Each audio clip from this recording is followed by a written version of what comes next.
In this video, I'm going to talk to you about 4 signs that could mean trouble for your marriage. Now, I base this on research done by Gottman, and he's a leading relationship expert. He's written lots of books, and like I said, he has a research lab where he studies couples, so he knows what he's talking about.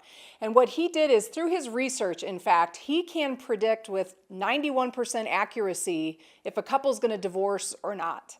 Now, that may not be a statistic any of us would want to take pride in. Certainly, if he's a relationship expert, is he the guy to go to if he can tell you you're going to get a divorce? But the point is he's done the research and he knows what the points of problems are for couples, and he's identified what he calls the 4 horsemen, the 4 things that if you have these elements and these patterns of behavior and these dynamics in your marriage, you could be moving towards divorce. So the point isn't to say, so just go get a divorce. The point of why I want to share this with you today is to help you identify in your marriage if you have any of these 4 horsemen in your relationship. And if you do, you need to work against letting those continue. Okay, so here's the first one.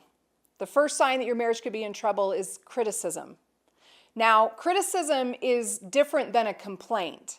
You know, in marriage, obviously, you're going to have complaints. You're going to have things that are annoying that your spouse does. You're going to have frustrations with each other. That just comes with being 2 different people that come together and live in one space, right? And share life together.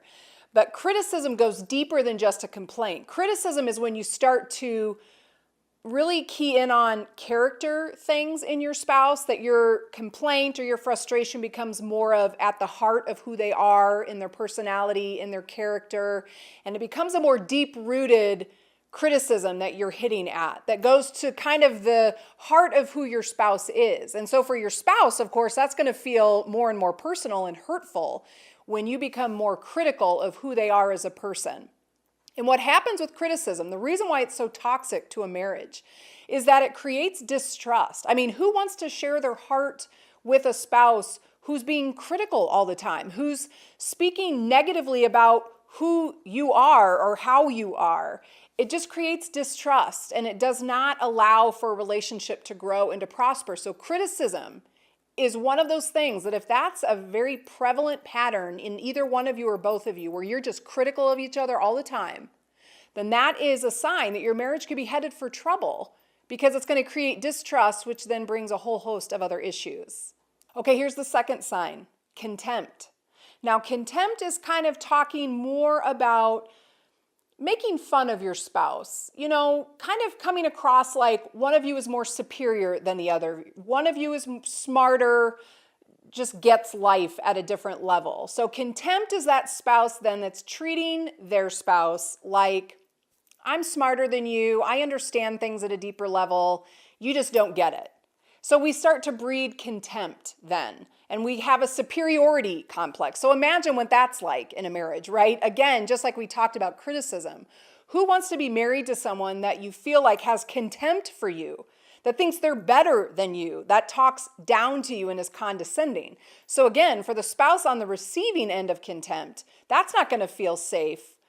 That's not going to feel like an area where you can build trust or that you feel like your spouse really loves you. So again, that could lead a couple towards divorce if they don't pay attention to that and get contempt out of the equation.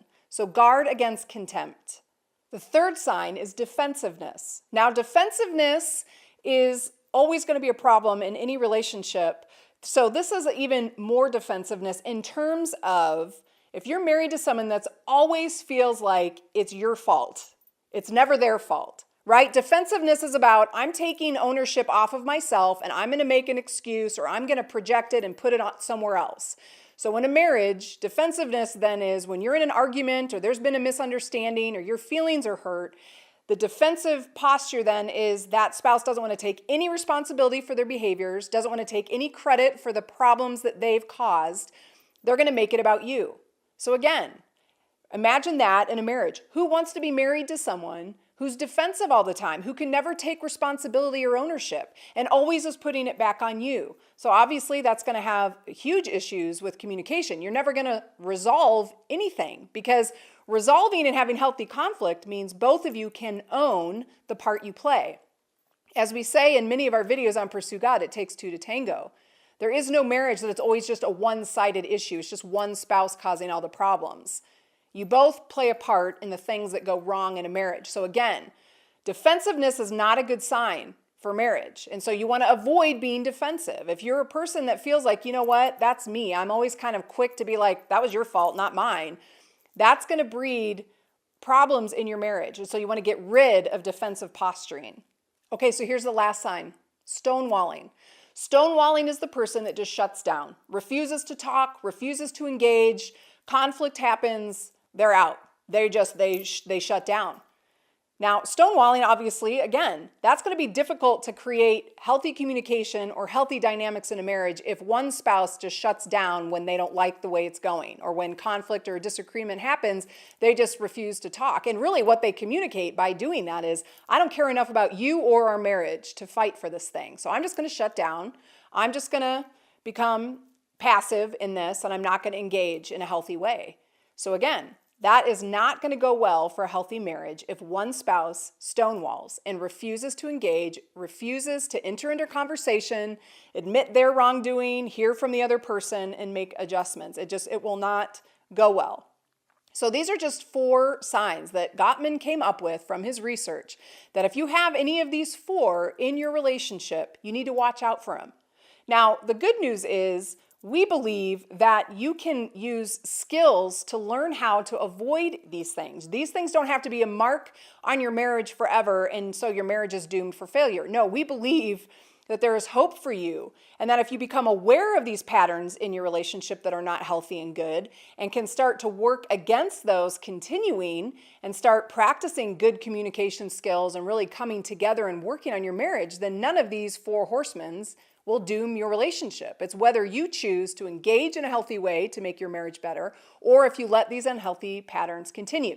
So use these questions below. Have a conversation with your spouse. Talk about this. Do any of these 4 things exist in our relationship? And if they do, let's get them out. Let's not let those be things that bring our marriage to a place where we could be in trouble someday.